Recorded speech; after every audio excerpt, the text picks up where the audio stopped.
Florida's governor, Ron DeSantis, facing some significant backlash from hawks in his own party over his stance on Russia's war in Ukraine. The Florida governor and likely presidential candidate drew a line in the sand when he told Fox News that he doesn't think protecting Ukraine is vital to U.S. interests.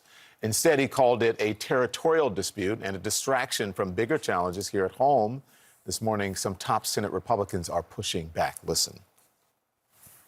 Well, it's not a territorial dispute in the sense that any more than it would be a territorial dispute if the United States decided that it wanted to invade Canada or take over the Bahamas. To say this doesn't matter is to say that war crimes don't matter. He's going to go beyond Ukraine, Putin. If you don't get that, you're not listening to what he's saying. This is the chance to stop Putin before it gets to be a bigger war, and China's watching.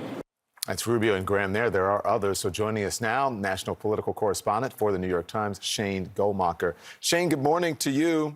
What do you make of this divide in the Republican Party on Ukraine? As we were talking this morning in the meeting, Caitlin pointed out, this is not just members of these are hawks, right, who are disagreeing with Ron DeSantis. I mean, I think this is a big moment for the Republican Party and its own evolution on foreign policy, and it's a big moment for the 2024 campaign. How so?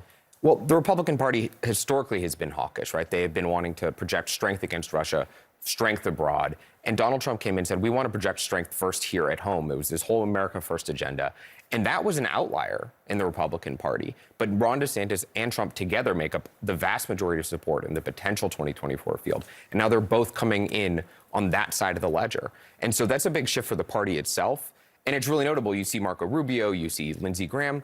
These are, Lindsey Graham is supporting Donald Trump, but it's interesting, he's choosing to criticize Ron DeSantis for agreeing with the candidate he's actually backing in 2024. Yeah, and Rubio coming out and saying, he doesn't deal with foreign policy every day as governor. I mean, he's the senior senator in his state. When it comes to Lindsey Graham saying, to say you don't care about war crimes, what Ron DeSantis said was more nuanced than that. He was not saying that.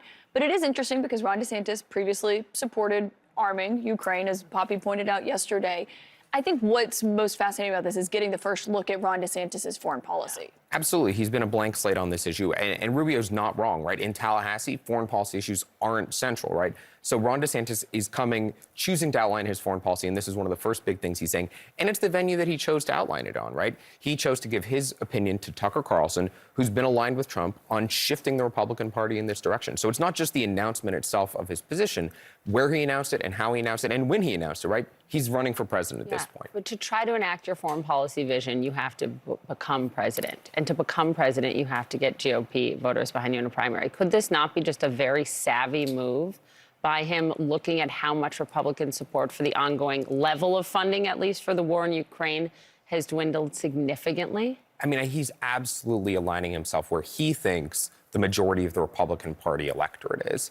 But that said, if you become president and you don't want to, if you want to go back to his previous position, it's very hard to shift, right? If you said that Ukraine is not part of a vital national security interest for the United States, it's going to be hard to make the case if you become a President DeSantis to the Congress that you should be putting money into something that's not vital. Yeah. He left the door open a little bit. A little bit. Aid.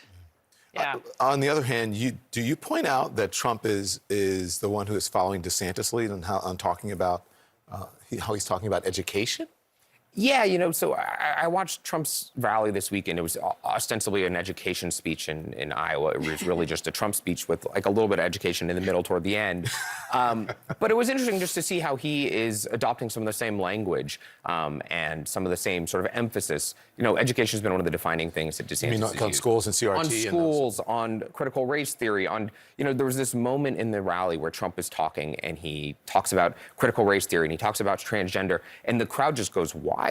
And these rallies are this interesting two-way street where the crowd is like giving him feedback on what they really care about. And he pauses and he literally, of course, he reaches the stage cues. He takes it in. He says, wow, that was really a loud moment. And you can see him hearing that this is what's motivating the base, which is something that I think DeSantis saw first. Yeah, it'll be fascinating how they try to distinguish themselves on things like that, because they do agree now on Ukraine. Obviously, the education thing, Nikki Haley saying that DeSantis is just echoing Trump.